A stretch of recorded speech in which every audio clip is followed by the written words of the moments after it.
They built a life for their children, but no one stayed. They sold their land, they skipped their own medicines. They ate less so you could study more. They built rooms they never slept in, kept clothes they never wore, and saved money they never spent. All of it for you, and then you left. And the tragedy is, leaving was the right thing to do. This is the story of parents the world forgot to name as victims. And a crisis no government has dared to put on the front page. For most of human history, the deal was simple. Parents raise children. Children one day return the care. It wasn't written anywhere. It didn't need to be. It was the oldest contract in civilization. But in the last 50 years, something broke that contract permanently. Not out of cruelty, but out of economics. Here are the facts. Today, over 80 million people migrate from rural to urban areas every single year, according to the United Nations. Most of them are young. Most of them leave someone behind. In India, families sold ancestral land. In Nigeria, mothers worked 2 harvests. In Pakistan, fathers skipped medical treatment to keep the tuition paid. This was an exception. This was the rule, and they did it gladly. Because the dream was specific. My child will have a better life. That day never came. In many homes, that room has not been sat in for years. The plastic is still on the cushions, because the children haven't come. Here is what people get wrong about this story. They frame it as ingratitude. It isn't. The children who don't return are not, in most cases, heartless. They are trapped by mortgages, by spouses from different cities, by school admissions, by careers that punish absence. The data is brutal in its clarity. In India, reverse migration, urban workers returning permanently to rural homes, accounts for less than 3% of total migration flow, according to the 2011 census. 3%. In China, the numbers are starker. The National Bureau of Statistics counted over 69 million elderly people living without their children, left behind in villages while sons and daughters built lives in Shenzhen, Beijing, and Shanghai. Once a child plants roots in a city, a job, a spouse, an apartment, a child of their own, returning becomes economically irrational. The city is expensive. Leaving means starting over. And starting over, when you have dependents, is not courage. It's a risk most cannot take. So they stay. And they call. A 2022 study by HelpAge India found that 71% of elderly parents reported phone calls as their primary, and often only, regular contact with their children. A phone call. After a lifetime of sacrifice, the return on investment is a 2-minute WhatsApp video where you can see their face but cannot hold their hand when they're sick. And here is the part that should stop you cold. These parents learn not to complain because they are terrified of sounding like a burden. So they say, "I'm fine. Don't worry about me. Focus on your work." They hang up, they sit back in their chair, and they wait for the next call.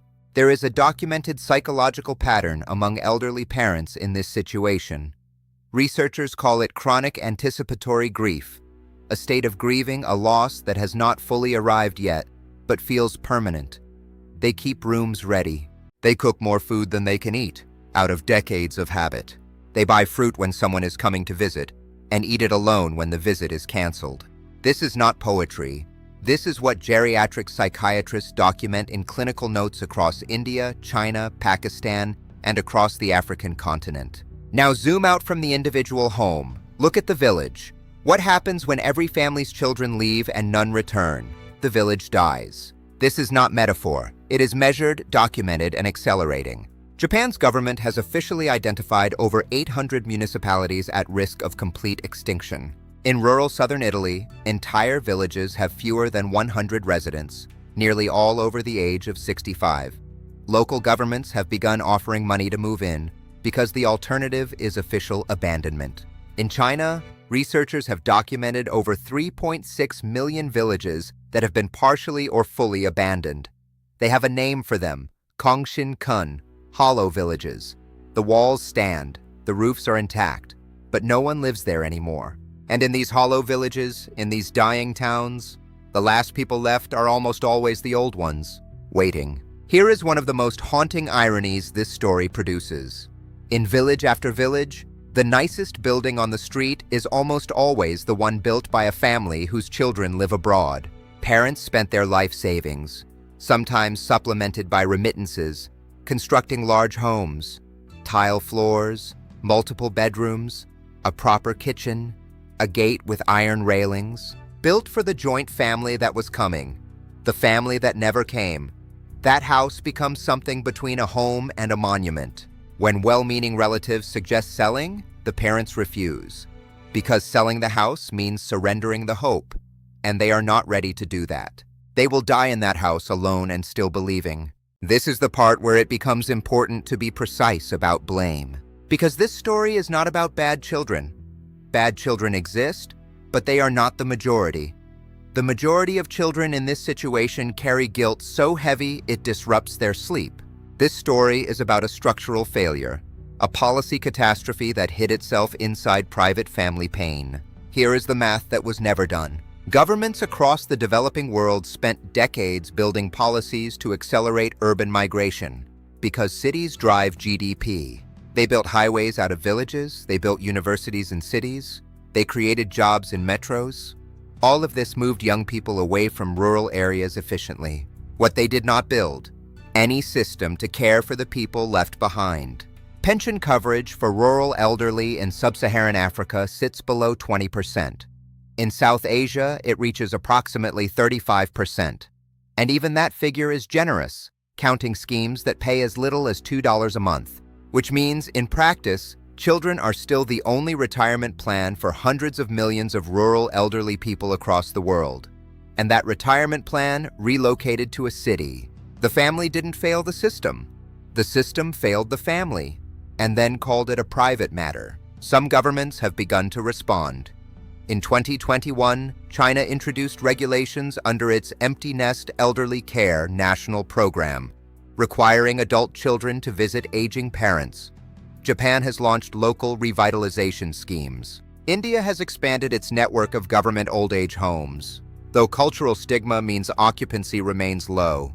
In many communities, placing a parent in a home is still considered one of the deepest shames a family can carry. In Rwanda and Kenya, community-based elder care cooperatives have shown genuine promise, neighbors looking after neighbors when children cannot.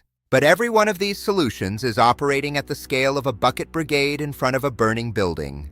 The WHO has classified loneliness as a global health epidemic. It states that chronic loneliness causes health damage equivalent to smoking 15 cigarettes a day. In South Korea, the government tracks a phenomenon they named Godoksa, lonely death. People dying alone in their homes, undiscovered for days, sometimes weeks. Over 2,000 officially recorded cases every single year. Back to the opening room. The ceiling fan, the table, one plate, evening light. They never asked for much. They didn't ask for luxury. They didn't ask for gratitude. They asked for one thing: come home. And the world, the economy, the city, the mortgage, the career, made that simple request nearly impossible to fulfill. That is not a family failure. That is a civilizational failure dressed in the clothes of a personal story. The parents sitting in empty homes tonight, in Uttar Pradesh, in Sichuan, in Lagos, in rural Egypt, they are not edge cases. They are the mathematical consequence of the world we chose to build. We built economies that required people to leave. We built nothing for those left behind. And we called the result a family problem. Tonight, somewhere, an old man is reheating food he cooked for a visitor who canceled. He will eat alone. He will check his phone one more time. And he will tell himself his children are doing well, and he will mean it. 69 million elderly left behind in China alone. 800 plus Japanese towns facing extinction. Less than 20% pension coverage across rural Africa. This is not a personal story, this is the world we built.